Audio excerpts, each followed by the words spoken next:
Hi, my name is Romy. Welcome back to Start Pages. Today I'm going to be reviewing the Burning Kingdoms Trilogy by Tasha Suri. So I'm going to be reviewing each book individually. So if you're watching this video because you're trying to figure out if you want to start the trilogy, like you haven't read the Jasmine Throne yet, or you haven't started the trilogy yet, in order to avoid as many spoilers as possible, I'm just going to give a very short rundown of my general thoughts or the aspects of my review that were common throughout all three books. So, the first time I heard about the Jasmine Throne or the Burning Kingdoms Trilogy was about 2020 when everybody on Twitter was talking about the Sapphic Trifecta. The books in the Sapphic Trifecta are the Jasmine Throne, the Unbroken, and She Who Became the Sun. These are all fantasy books or political fantasy books where the main characters are in a sapphic relationship. And I believe they're all published by Orbit Books. I might be wrong, but I know the Jasmine Throne or the Burning Kingdoms Trilogy is published by Orbit Books, but I feel like the others are published by Orbit. I might be wrong, but maybe. And also, all of the books had yellow on the cover, and I feel like there was what am I saying? For the second and the third books, for the Burning Kingdoms Trilogy and for the other books in the Sapphic Trifecta, they all had the same color motif in like the sequels. So yellow was the first book. I believe it was green was the second book and red was the third book, right? Funny detail. But yeah, everybody was hyping up the books in the Sapphic Trifecta are telling everybody they need to read it. Oh, the toxic lesbians or da da da da da da. And I really wanted to join in on the hype. I'm only just getting around to it. It's fine. But because of that, I feel like many people heard about the Jasmine Throne because of the hype of the Sapphic Trifecta. So the romance was the main driving point, or the Sapphic aspect of these stories were the main recommendation points. And I feel like that was not the best decision to make because or at least for the Burning Kingdoms trilogy, the romance is not the best aspect of the story, right? And then even though the romance is very important because of how it's intertwined with every other element of the story or the series, it's not even the most important part. The Burning Kingdoms trilogy is a very politically focused, a very politically driven story. And that is what I think you should go into the book looking forward to, or that's what your focus should be on. Because if you go into it for the romance, I think you're going to be a little bit disappointed. Like maybe that's just my opinion, obviously. But the way how the story is written and the way how the romance was written, or at least the problems that I had with the romance, going into it mainly for the romance or even just for the romance, you're not gonna enjoy it the way you could if you just took it as it is. So that's the first detail. And then the politics, that's the best aspect of the book for me. That's the best element of the book, in my opinion, or of the entire series. That one, I think, that's the only one I can say. That's the only detail, or that's the only element of the trilogy I can say doesn't have any flaws. The world building, there was a lot of world building done in the first book, and the amount of scale was reflected in the second and the third book. However, the magic aspect, the magic system of the trilogy, while it was well done in the first book, while it was well done in all three books, I think it was very convenient in terms of Priya's powers, how she explored them, her improvements, and how she used her powers, because there were certain times where she would discover a new skill because of a scenario that she was in, and she would master it immediately just to get out of that scenario, and then either she would never think about it again, or she would try to do it again and she's never able to replicate it. And it's just like, okay, you only learn certain things because the plot needs you to learn it. And I didn't like that part. So those are my general thoughts. And the writing, like overall, the writing, putting everything together, I think it was a very beautifully written trilogy. So those are my general thoughts, the things that are common throughout all three books. So let's go into the Jasmine Throne specifically. So the synopsis says, imprisoned by her dictator brother, Malini spends her days in isolation in the Hirana. an ancient temple that was once the source of powerful magic, but is now little more than a decaying ruin. Priya is a maidservant, one of several who make the treacherous journey to the top of the Hirana every night to attend Malini's chambers. She is happy to be an anonymous drudge as long as it keeps anyone from guessing the dangerous secret she hides. But when Malini accidentally bears witness to Priya's true nature, their destinies become irrevocably tangled. So I gave the Jasmine Throne 4 stars. Oh, actually, there's another detail that I meant to put in the general section. There are so many POVs in these books. Like, there's like 9, 12, 15 POVs per book. And I didn't like it, but I also can't say it's necessarily a negative aspect of this trilogy because of the way how Tasha Suri wrote the story and the way how she utilized the POVs. I can't think of an alternative to the number of POVs, because we would have POVs where it's just a random character and they have one short chapter where it's just like their POV on a single scene, and then we never hear from them again. They have no like major like the character themselves has no major impact on the story, but because it's their POV, we're getting their point of view. We're getting to see a certain scene through their eyes, and we're learning information that without seeing it from their eyes, we never would have known, or we never would have had this perspective.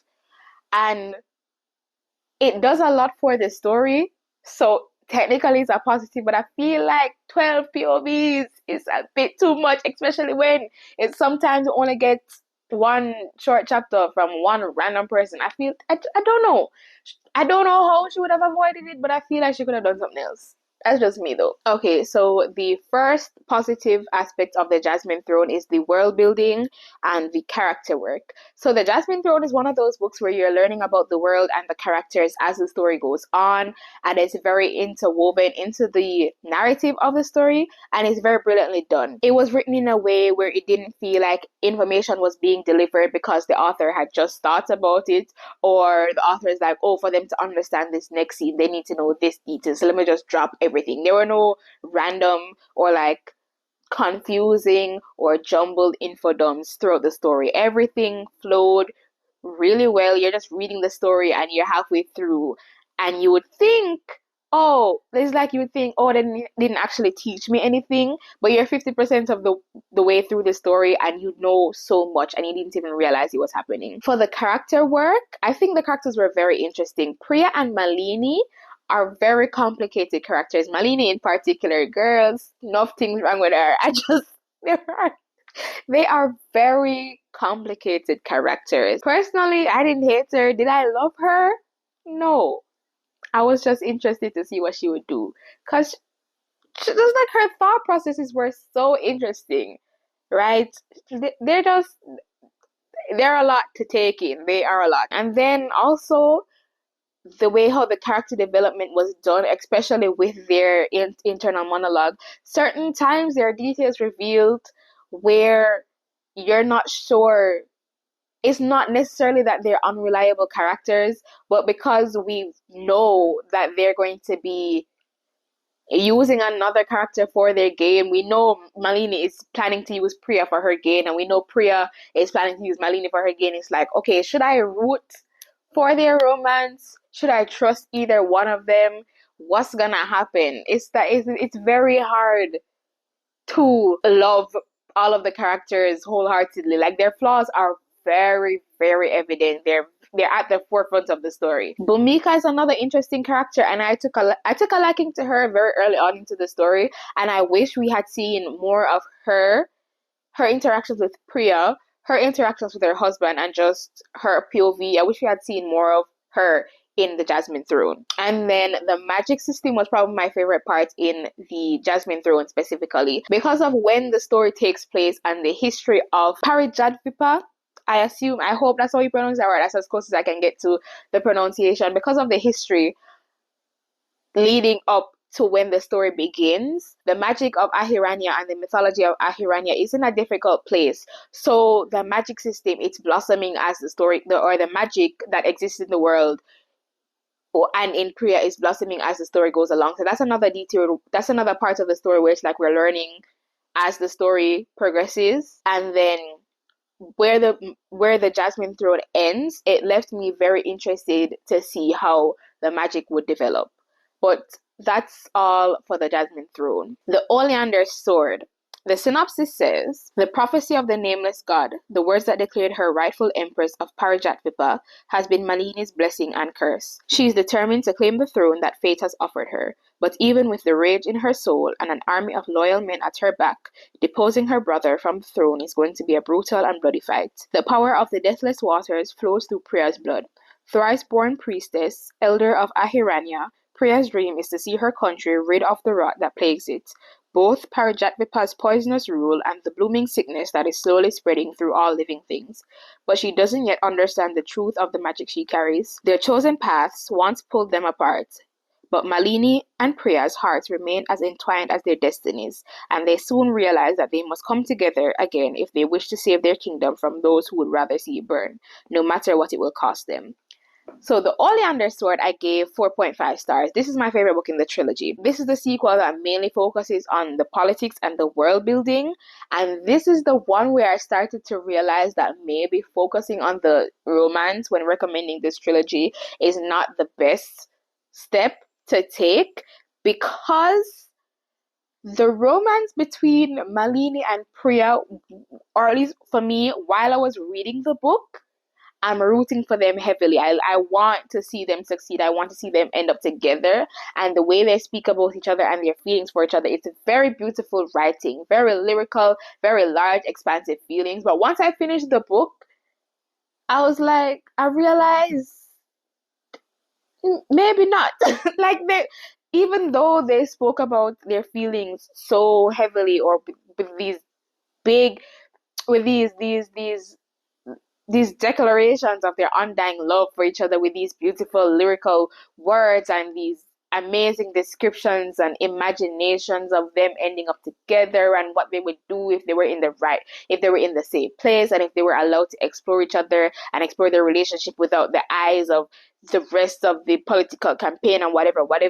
But then when I think about the actual development of their romance, it's not there. It's not there. Their dynamic is very interesting, particularly in the context of Priya being an empress of Ahiranya and Malini being a princess of Parijatvipa and trying to become the empress. But their romantic development is very lacking. It's very empty. There's a disconnect between the development that we see and the way how they speak about each other, and even the way how they act when they are together, or in their intimate scenes or their borderline intimate scenes where they're finally together without the eyes of Malini's courts and whatever.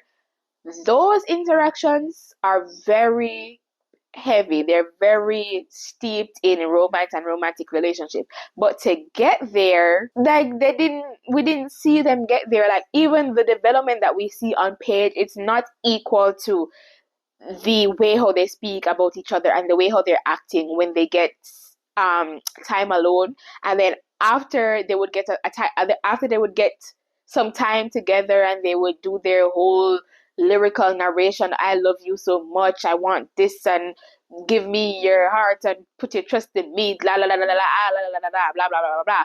After that, they would go on again, like they would continue the journey, or they would have some other experiences where it's like they're still not developing their romance, or they're still not interacting, and it's just they're not developing the romance. The development of the romance is not equal to the depiction of the romance in certain scenes. And then those scenes where they're together and they're narrating their love and they're waxing poetic about how much they care about each other and how they want, like the way how they want to have each other and blah blah blah blah blah.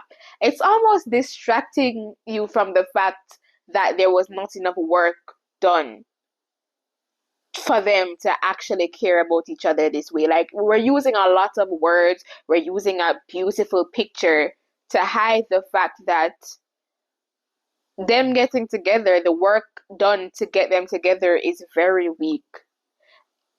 Yeah, so that's why I'm saying recommending the Burning Kingdoms trilogy based on the romance, or based on the romance between Priya and Malini, based on the sapphic aspect of the sapphic trifecta. Maybe not the best decision. So while the romance had weak development, I think the world building, amazing. There was a lot of work put into the world building. The magic system was the aspect that was expanding. I'm looking down because I have my notes here. I usually try to make as much eye contact with the camera as I can, but I don't have time. I don't have the energy and the brain capacity to do that today. So we're just gonna read. So these are my thoughts though. Like I wrote them down, and I wrote them down, and I structured the review the way how I wanted it to be delivered. So we're just gonna we're gonna make it easy on myself today, and we're gonna read. So the magic system was the aspect that was most expanded upon in the Oleander Sword. The Yaksha, which were hinted at and referenced in the Jasmine Throne, took on a major role in the story. They were incredibly well written and invoked a sense of unease every time they appeared, and the reactions of other characters, their feelings towards the Yaksha, and the reality of the Yaksha appearing versus the idea they had of the Yaksha, their amazement at their reappearance, and then the shifting feelings as time went on, vividly crafted. So the Yaksha also tied in with the magic that Priya had from the first book, and that was improved upon and explored more. Like Priya's magical ability grew in the second book, so we had more to explore in the Oleander Sword. So while there were other characters in the Ahiranya side of the story that shared her powers, Priya and her powers were the strongest and most prevalent in the book. Bhumika, like in theory, she had the same level of power that Priya had, but because of the way they use their powers and because we're mostly following Priya, it kind of seems like Priya's powers are a bit stronger or just a bit more important. So the most interesting part of the depiction of the magic in this book is the toll and the cost of magic on Priya. The growth in Priya's ability was depicted clearly and not merely described. However, I do think Priya's magical ability, the growth in her magical ability was very convenient. There were certain times where she would learn certain skills, or she would gain new abilities, or her skill and strength in certain areas of her powers would only happen when the plot needed it to happen. And then not only that, because I could excuse that because it's the Yaksha giving her powers and she's in a very stressful environment. I could excuse it, except for the fact that after she would learn certain skills in certain scenarios, she would either never use it again or she would struggle to recreate it.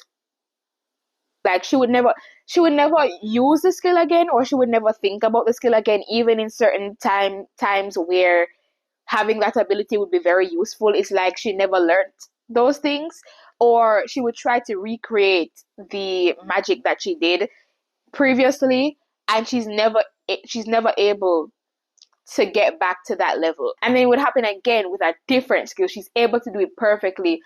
Like she knows exactly what to do. It solves the problem exactly the way Priya and Malini needed it to. And then after that, she doesn't think about it again. It's not even a concept in her brain, or she's never able to do it again. And it's like, why? Why? Yeah. So moving on from the magic system, as I said before, politics is very important in the entire trilogy, and it's very important throughout the entire trilogy. But the Oleander Sword is where we do the most exploration on the setup of the political dynamic. So it was the main focus of the Oleander Sword. Malini's political prowess was on full display, and it was an excellent continuation of Malini's character that was introduced in the first book. Bhumika, whose political prowess was also introduced in the Jasmine Throne, was another key political figure from the main cast of characters. And I was glad we got to see more of Bhumika's character in the Oleander Sword, because as I said in the Jasmine Throne, I really wanted to see more of her on page. So Bhumika's political battle was quite different from Priya's, but no less interesting. Watching her attempts to navigate the new Ahiranya, now that the Yaksha have returned, was quite interesting, and the tense atmosphere that I mentioned before was portrayed well. Uh, as for Priya's political battle, it got a bit tiring because of how often it was reiterated that Priya is not good at politics. Priya wishes she was more like Malini. Priya loves to see Malini navigate court and she can't do it like her. Priya just all she's good for is plant magic apparently, and that's all she thinks she's good for, and that's all anybody can acknowledge. Like, like, however, however, because it was also reflected in her actions and thought processes, I could overlook it for the most part, but I was still annoyed. The most intriguing part of Priya and her time in Malini's army and the encampment was that we got to see how her way of navigating the political landscape changed. I wouldn't say she got good at it, but at least she was changing the way she would think about the actions that she had to take, and she would think about repercussions of her actions instead of just doing whatever she felt like. And as I said before, this is my favorite book in the trilogy. The Lotus Empire now. That's the final book in the trilogy, the conclusion to this story. The synopsis says, Malini has claimed her rightful throne as the Empress of Parijatvipa, just as the nameless god prophesied. Now, in order to gain the support of the priesthood who remain loyal to the fallen emperor, she must consider a terrible bargain, claim her throne and burn in order to seal her legacy, or find another willing to take her place on the pyre. Priya has survived the deathless waters and now their magic runs in her veins. But a mysterious Yaksha with flowering eyes and a mouth of thorns lies beneath the waters. The Yaksha promises protection for Ahiranya, but in exchange she needs a sacrifice, and she's chosen Priya as the one to offer it. Two women, once entwined by fate, now stand against each other for the sake of their respective homes. But when a new enemy arises, they will once again find themselves fighting together to prevent their kingdoms and their futures from burning to ash. I gave this one 3 stars. It was a somewhat satisfying conclusion to the trilogy, but I was a bit disappointed, especially because of how important the romance between Malini and Priya became. Like, it was always important because of how intertwined it was with the politics and how the characters were able to succeed in the first 2 books. But in the Lotus Empire, there was a betrayal that happened in the end of the Oleander Sword. We knew why it happened because we were in Priya's point of view, but for Malini, she has no explanation for it, right? So she should hate Priya. And she says she hates Priya, but she forgives her so easily. And then even before she forgives her, when she's still in the I hate Priya, I'm gonna kill her, I'm gonna use her for what I need to use her for, and then kill her. There are still times where it's like, oh, but I love her so much, or oh, I wish we could be together, and da da da da. Like, if you hate somebody, please hate them. I don't have time for foolishness. If you're gonna hate them, hate them. Like, enemies to lovers, sure, we can see the dynamic of lovers to enemies to lovers, right? But when you're in the enemy stage, be in the enemy stage for at least 5 minutes before you start the development towards the lover stage. You can't be in the enemy stage. I mean, like, I want to kill her. She's so pretty though. Remember when we had sex in the encampment? But I need to kill. Like, just stay there for like 5 minutes first. Hate her for like 5 minutes. Stop thinking about how pretty she is. Stop thinking about how much you love her. 5 seconds. Five. Not even 5 minutes, 5 seconds. I don't know. So, even though I enjoyed the overall character work in the Lotus Empire, I found the relationships to be lacking in comparison to the first 2 books. Not just the romance between Priya and Malini, but even the friendships between Priya and her best friend, whose name I can't remember, and then that best friend's friendship with this other character whose name I can't remember, from Malini's side. Like, Malini's brother's best friend. He was the guy who delivered the nameless god's prophecy to Malini. I don't remember his name. I don't. The Lotus Empire once again cemented the fact that the romance between Priya and Malini is the weakest aspect of the entire story. So this book follows, or it mimics, the first two books in that the characters make sweeping statements and lyrically composed declarations of their love for each other without the necessary coinciding evidence on page. And it's worse in this one because there is supposed to be the will they, won't they, the tension of there was a huge betrayal. One character is supposed to hate the other. One is very sad about the decision that they had to make, but it was for their good, even if I have to suffer. Except the character that's except Malini is supposed to be hating Priya, and she's not really hating her for real, for real. Like, why are you pretending to hate her? Yeah, and not even like she have to pretend in front of the court. She's pretending to me like I don't have any sense. I have sense. So this detail of the weak romantic development has a greater negative impact on this book than it did in the previous installments because the progression of the plot relied heavily on the romance between Priya and Malini. Why am I nodding like I don't know what I put on the paper? Uh, anyway, this detail has a greater negative impact on this book than it did in the previous installments because the progression of the plot relied heavily on the romance between Priya and Malini. And with a lackluster romance, the story asks you to suspend your disbelief a bit too much, or maybe it's just asking me. Maybe you had a better time. If you read this trilogy, maybe you had a better time. But like I have high expectations for romance. I am a hopeless romantic. I'm a romantic at heart, and a romance can do a lot of heavy lifting in a story. But if the romance is not well done, it's just not well done. Yes, I didn't believe in the romance nearly as much as I needed to for the rest of the story to make sense to me. One romance I did believe in, however, one romance I was kicking my feet and giggling over was Jivan and Bhumika. Yeah. This relationship was developed incredibly well on page. We saw the hints of it in the first book, we saw the work done in the second book, and we saw the work done in the third book. So I'm really struggling to understand why Priya and Malini could not have like proper developments. Because we see, like it's there. Tasha Suri has the skill, so why not the main characters? Why not the main relationship? Why not the main focus of the book? I don't know. Answer me that. Riddle me this. Tasha Suri. No, I'm so sorry. That's mean. Is it? Moving on. Suri introduced the dynamic in the first book, and it develops as the series went on, and that development was beautifully done. I don't really have any other criticisms for the non-romantic relationships in the book. Their friendships, not Priya and her friend, because they didn't get much interaction, and even when they did, it was kind of like a quick 1-2 moving along. And I wish we had seen more, because that friendship was very important in the first and the second book, and I really enjoyed that friendship. I didn't mention it in the review for the first and the second book, but Priya and what's her face, I feel like it starts with an S. I don't know. That friendship was great. I liked that. But we didn't get to see much of that in the final book. But the other non-romantic friendships, Priya and Rook, I love their sibling dynamic. I love them. I should really stay on like one track. Rook and Priya's sibling relationship and the way it was shown on page had to be one of my favorite relationships in the trilogy. I did like it more than Bhumika and Jivan's relationship. Yes, I did.